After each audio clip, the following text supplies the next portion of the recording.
ബഡ്ജറ്റിനെ സംബന്ധിച്ച് പരിശോധിക്കുമ്പോൾ ഉള്ളടക്കം കൂടി ഡോക്യുമെൻസിൻ്റെ ഉള്ളടക്കം കൂടി പരിശോധിച്ചതിന് ശേഷം മാത്രമേ കൃത്യമായ അഭിപ്രായം പറയാൻ കഴിയൂ.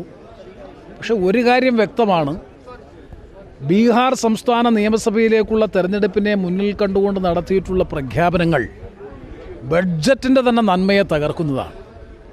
വളരെ സങ്കുചിതമായ രാഷ്ട്രീയ വീക്ഷണമാണ് BJP പുലർത്തുന്നത് എന്നത് സ്ഥിരീകരിക്കുന്നതാണ് ബീഹാറിനെ സംബന്ധിച്ച് ഇന്ന് പ്രഖ്യാപിച്ചിട്ടുള്ള നടത്തിയിട്ടുള്ള വാഗ്ദാനങ്ങൾ ഓരോന്നും പരിശോധിച്ചാൽ. കേരളത്തിൽ ഏറ്റവും പ്രതിഷേധാർഹമായിട്ടുള്ളത് വയനാട് ദുരന്തം പ്രധാനമന്ത്രി നേരിൽ പോയി കണ്ടതാണ്. അവിടെ മുടിക്കയിലും ചൂരൽമലയിലും ഉൾപ്പെടെയുള്ള പ്രദേശങ്ങളിൽ നേരിൽ പോയി കണ്ട് ബോധ്യപ്പെട്ടതിന് ശേഷം നടക്കുന്ന ആദ്യത്തെ ബഡ്ജറ്റ് ആ ഡിസാസ്റ്ററിനെ സംബന്ധിച്ചും ഡിസാസ്റ്റർ മാനേജ്മെൻറ്റിനെ സംബന്ധിച്ചും ചർച്ച ചെയ്യേണ്ടുന്ന പ്രധാനപ്പെട്ട സമയത്ത് അതിനെ സംബന്ധിച്ച് ഒരു അക്ഷരം പറയാതിരിക്കുക, ആ പാക്കേജുമായി ബന്ധപ്പെട്ട കാര്യങ്ങളെ സംബന്ധിച്ച് കേവലമായ പരാമർശം പോലും, ഒരു മേക്ക് മെൻഷൻ പോലും നടത്താതിരിക്കുക എന്ന് പറയുന്നത് കനത്ത പ്രതിഷേധമല്ലേ.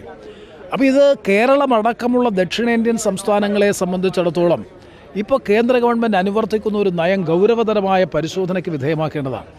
അവരുടെ രാഷ്ട്രീയ സാന്നിധ്യവും സ്വാധീനവും വർദ്ധിപ്പിക്കാനും ഉള്ള സ്ഥലങ്ങളിലും പദ്ധതികളും സംരംഭങ്ങളും സ്ഥാപനങ്ങളും ആരംഭിക്കുകയും മറ്റു സംസ്ഥാനങ്ങളെയൊക്കെ ഇഗ്നോർ ചെയ്യുകയും ചെയ്യുക എന്ന് പറയുന്നത് ഒരു ഫെഡറൽ ജനാധിപത്യ വ്യവസ്ഥയെ സംബന്ധിച്ചിടത്തോളം ഒട്ടും സ്വീകാര്യമല്ല. ഈ ബഡ്ജറ്റിനെ സംബന്ധിച്ച് പൊതുവായി പരിശോധിക്കുമ്പോൾ ഒരു കാര്യം സ്വാഗതാർഹമാണ്. 7 ലക്ഷം രൂപ ആദായ നികുതി പരിധിയിൽ നിന്ന് 12 ലക്ഷം രൂപയായി വർദ്ധിപ്പിച്ചു എന്നുള്ളത് ആശ്വാസകരമാണ്, സ്വാഗതാർഹമാണ്. പക്ഷേ അത് രാജ്യത്ത്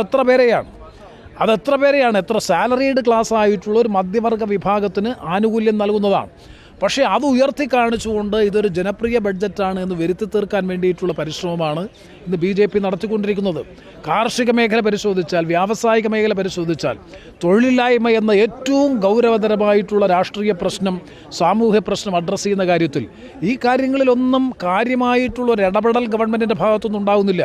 പക്ഷേ ഈ ഒരു ഒറ്റ ഇഷ്യൂ ഹൈലൈറ്റ് ചെയ്തുകൊണ്ട് ബഡ്ജറ്റ് വൻപിച്ച ജനപ്രിയ ബഡ്ജറ്റാണ് എന്ന് വരുത്തി തീർക്കാൻ വേണ്ടിയിട്ടുള്ള ബോധപൂർവമായ നീക്കങ്ങളാണ്, പരിശ്രമങ്ങളാണ് BJP നടത്തിക്കൊണ്ടിരിക്കുന്നത്. 2 കേന്ദ്രമന്ത്രിമാരുണ്ട്, പക്ഷേ എന്നിട്ടും അത് വേണ്ട പരിഗണന ലഭിച്ചില്ല. നമുക്കറിയാം, ആ 2 കേന്ദ്രമന്ത്രിമാരെ സംബന്ധിച്ച് നമുക്കറിയാം അവർക്ക് ഗവൺമെൻറ്റിലുള്ള ഒരു റോൾ എന്താണ് എന്നതിനെ സംബന്ധിച്ച് വ്യക്തമായിട്ടുള്ള ബോധ്യമുണ്ട്.